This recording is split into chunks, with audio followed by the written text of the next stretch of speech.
The day-to-day hustle and bustle of a healthcare facility can make it easy to put workplace safety on the back burner. You can be so focused on keeping your patients safe that you forget about your own well-being. But the last thing you want is to have an accident to remind you of just how important safety is when you're on the job. So you need to stay ahead of the game by recognizing the hazards in your workplace, as well as knowing how to avoid them and what to do if an accident does occur. One of the best ways to ensure that everyone is following this process is by conducting a safety audit. Although you might not be in charge of any audits, there are still ways you can help them go smoothly. In this program, we'll cover the various components of a safety audit, including how a workplace safety analysis works, the systems of controls you can find in your facility, how to prioritize personal safety, and what to do if an accident does occur.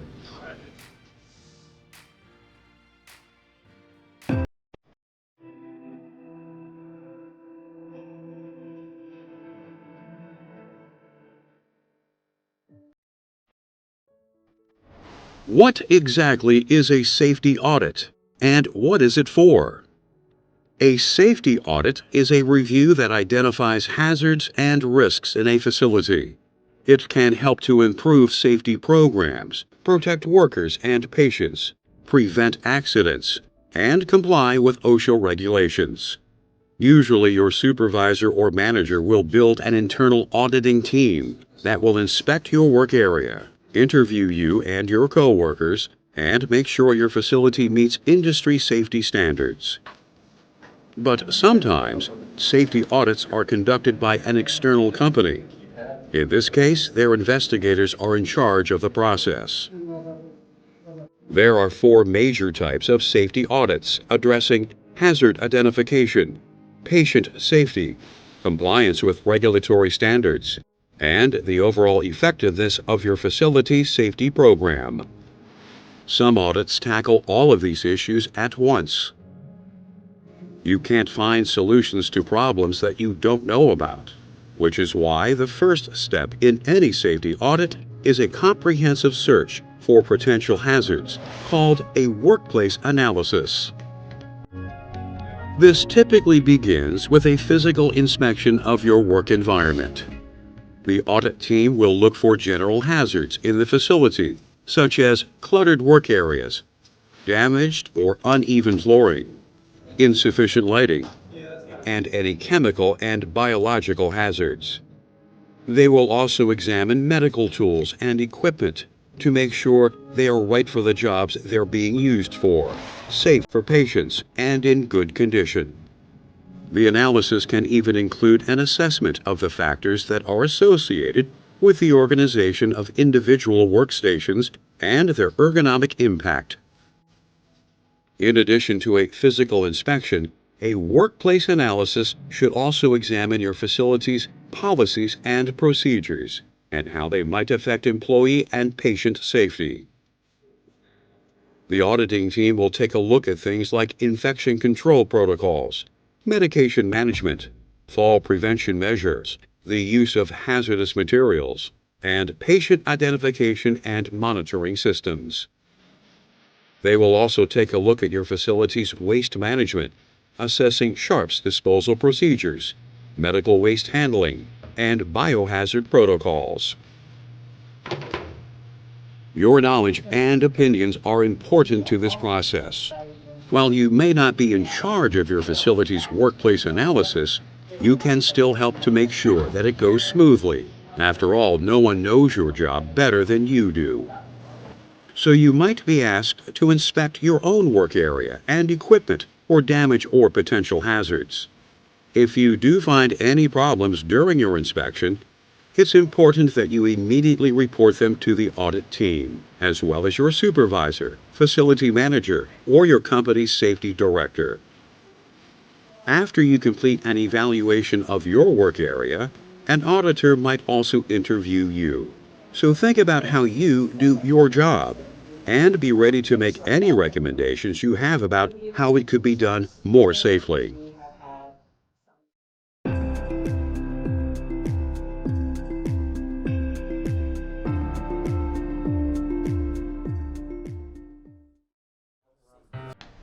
One essential part of a safety audit is evaluating the systems of controls in your facility. These are physical or procedural controls that are used in your workplace to minimize the hazards that are associated with your job. They are called systems of controls for a reason. They work together to protect you, but that doesn't mean that they all function the same way.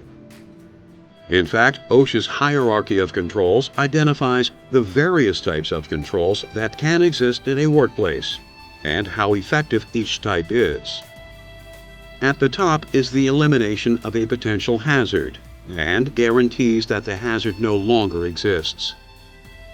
It can involve ending the use of a hazardous material or removing hazardous equipment from the facility. Next is substitution. If a hazard can't be completely eliminated, your facility can substitute something that poses less of a risk. For example, swapping out a highly hazardous chemical for one that is less hazardous. Following elimination and substitution in the hierarchy are engineering controls. These are physical control mechanisms in your facility or on your equipment that help protect you and your patients from hazards. For instance, cards or key codes might be needed to grant you access to certain parts of the facility to ensure that only authorized personnel can access potentially dangerous equipment and materials. A machine guard on a piece of equipment is another example of an engineering control. It's there to protect you from dangerous moving parts, such as gears or sharp blades. Administrative controls provide the next level of protection. These are the rules and procedures that are set up to make your facility as safe a place to work as possible. For example, putting a no smoking policy in place in an area that contains flammable materials to help prevent a fire or explosion from occurring. Minimizing employee exhaustion by using shorter work shifts or rotating work schedules is another example of administrative control that can help decrease the number of accidents that occur. Personal protective equipment, PPE, is at the bottom of the hierarchy of controls, but that doesn't mean it isn't important. It's just the last line of defense against injury. It's used to protect you from problems that might occur even though administrative and engineering controls are in place, not instead of them. As part of a workplace analysis, your supervisor will want to make sure that you're using the correct PPE for the work that you do and using it properly. You should also examine your PPE yourself to verify that it's in good condition. Gloves that have holes in them or masks that fit loosely can't protect you. While you may not have had a part in setting up the controls in your facility, it's important that everyone uses them. So as part of an audit, you may be asked to monitor how the controls in your area are working. If you find any potential problems, you need to report them immediately.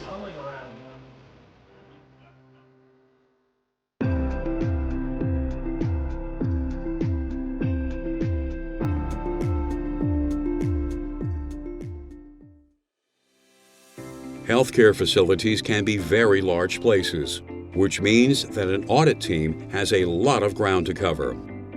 So doing your own inspection of your work area can help to make sure that no hazards slip through the cracks. First, check to see that all pathways are free from clutter, like forgotten wheelchairs, boxes of medical supplies, and displaced medical equipment. And make sure extension cords are only used when they should be. They aren't meant to be permanent fixtures, just temporary outlets. If you need to string a cord across a walkway, be sure you tape it down so nobody trips. Put cords away as soon as you're finished with them. Block dials can create an immediate tripping hazard. They can also prevent people from getting to safety showers, eye wash stations, fire extinguishers, and exits, which could be a real problem in an emergency. So you need to make sure that these paths are clear. You should also inspect the equipment and tools that are in your work area. Look for any dents, frayed cords, uncapped needles, or dull blades. All of these can lead to serious accidents. And while you're at it, take a look at your work area's setup. If you constantly have to move at awkward angles or make repetitive motions to get your work done, it could lead to an ergonomic injury. So if you can make your workstation more ergonomically friendly, do it. It's also important to know if there are any hazardous materials in your work area. Make sure that you can identify each material, its hazards, and the safe work practices you should use when working with it. You can find this information in the materials safety data sheet. And remember, if anything changes in your work area, such as the addition of new equipment, you need to make sure you are up to date with any training that you need to work safely with it.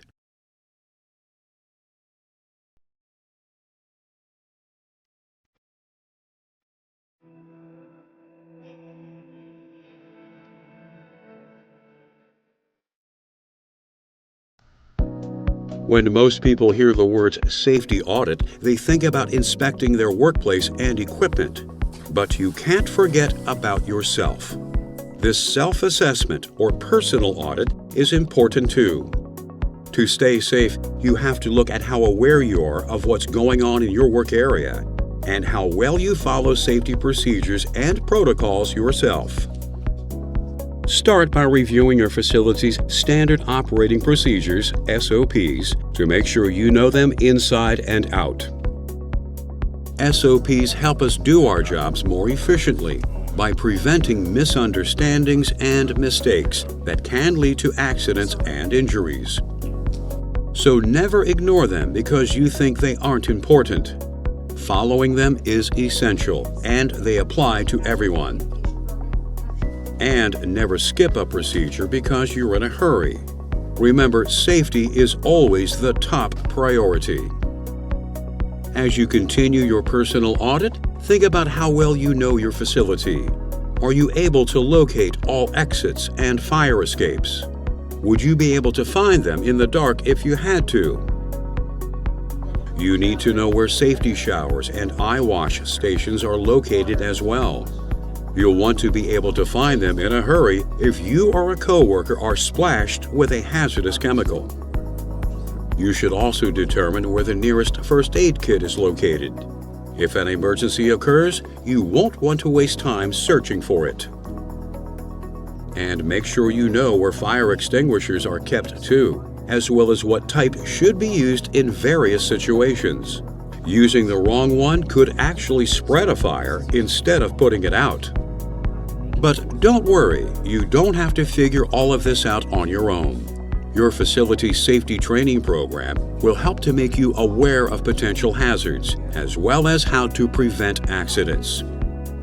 This could involve courses on general safety issues, such as back safety, hearing conservation, and personal protective equipment, and regulations such as hazard communication and lockout, tagout, as well as issues that are more specific to your particular operations.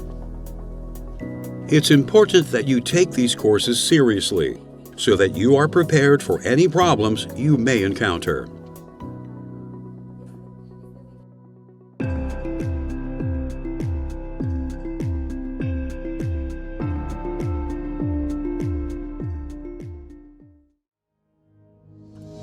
Sometimes, no matter how careful we are or what steps we take to protect ourselves, accidents still happen. So part of conducting a safety audit is making sure everyone in your facility knows what to do if an accident or another emergency occurs. Although this may not be your direct responsibility, there are things that you can do to help. First, check to see that fire and police numbers are posted by all phones in your work area. In some places, you can reach these services by simply dialing 911. Any internal emergency numbers should also be posted, such as the safety department, security personnel, or the unit that handles patient or staff injuries from within the facility itself. If an incident does occur, everyone in your facility should know the procedures to follow. You should start by helping anyone who has been injured get the medical assistance that they need. Then, the details of the accident need to be documented in a report so that it can be thoroughly investigated. Investigators will speak to other coworkers who witnessed the event to get as complete a picture of what happened as possible. Always report any incidents that you witness in your facility. No injury or accident is too minor. They all need to be looked at to determine what caused them. You should report any near misses as well. A near miss is a narrowly avoided incident or accident. After all, your company can't fix a problem they don't know about. After you file a report, you should verify that an accident investigation has been started, so that everyone knows that the problem has been identified and action is being taken.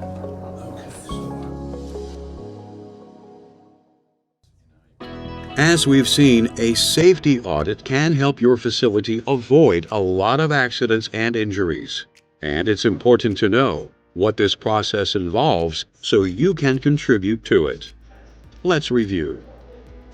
A safety audit is a comprehensive review of a facility that identifies hazards and risks to employees and patients that may exist there. An audit will start with a workplace analysis, inspecting a facility's physical environment for hazards, as well as reviewing its safety procedures and policies. You should be aware of the systems of controls that are used in your facility, including hazard elimination, substitution, engineering controls, administrative controls, and personal protective equipment. Conducting an inspection of your own work area is an important part of a safety audit. You know your job better than anyone, so you can offer important insight regarding any potential hazards that may exist there. Doing a personal safety audit can help you determine how well you know and follow safety policies and procedures yourself. You should always report any incident or near miss that you see occur, no matter how minor it may seem. Now that you know how you can play an active part in your facility's safety audits, you can help to make sure that your workplace is the safest it can be for you, your patients, and your coworkers.